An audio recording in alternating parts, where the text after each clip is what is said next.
جناب اسپیکر، باجوڑ کے لوگ امن پسند اور محب وطن ہے، لیکن بدقسمتی سے لمبی عرصے سے علاقہ بدامنی کا شکار ہے۔ آئے دن دھماکہ اور ٹارگٹ کلینک جیسے واقعات رونما ہو جاتے ہیں۔ میرے شہید بھائی ریحان زیب خان جو جنرل الیکشن 2024 میں الیکشن لڑ رہا تھا، سرکاری چیک پوسٹ کے بالکل سامنے ان کو گولی مار کر شہید کر دیا گیا۔ جناب اسپیکر، اسی طرح ایک سیاسی ورکر کنونشن قبائلی عمائدین اور پولیس گاڑی کو وقتاً فوقتاً نشانہ بنایا گیا تھا اور آج تک یہ سلسلہ جاری رہے۔ جناب اسپیکر، ہم اس ریاست کا حصہ ہے، ہمیں امن دیا جائے، ہمیں روزگاری دیا جائے، ہمارے وسائل کو تحفظ دیا جائے۔ میں اس معزز ایوان کی توسط سے تمام ریاستی اداروں سے اپیل کرتا ہوں کہ وہ امن و امان قائم رکھنے میں اپنا بھرپور کردار ادا کرے، دہشت گردی کے اس نسل کو ختم کیا جائے۔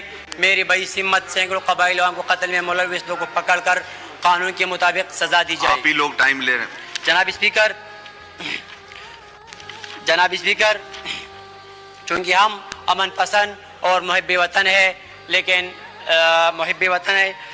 جناب اسپیکر، ہم امن اور ترقی چاہتے ہیں، آگے بڑھنا چاہتے ہیں، لہٰذا سیکورٹی فورسز آپریشن کے نتیجے میں تباہ شدہ اس علاقے کی تعمیر اور ترقی کے لیے میں اس معزز ایوان کی توسط سے تمام ریاستی اداروں سے اپیل کرتا ہوں کہ وہ امن و امان قائم رکھنے میں اپنا بھرپور کردار ادا کریں، دہشت گردی کے اس ناصر کو ختم کیا جائے۔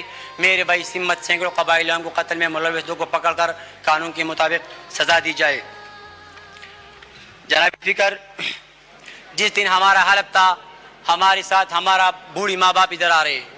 جناب اسپیکر، وہ ادھر اس لیے نہیں آئے کہ ہمارا بھائی مبارزے کا حلف ہے۔ جناب اسپیکر، وہ ادھر اس لیے آئے کہ ہمارا جوان بیٹا ریحان زیب خان کس نے شہید کیا، ان کا گناہ کیا تھا۔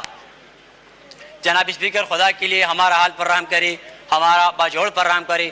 ہر روز ایک نیا ناخوشگوار واقعہ سامنے آ رہے، کبھی بم بلاسٹنگ ہو رہے، کبھی ٹارگٹ کلینک ہو رہے اور کبھی فائرنگ ہو رہے۔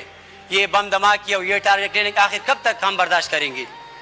جناب اسپیکر، خدا کے لیے ہمارا باجوڑ پر رحم کرے اور ہمارا بھائی جو بے دردی سے لوگ نے مارا شہید کیا، ان کو انصاف دلوائے اور ہمارا خاندان کو انصاف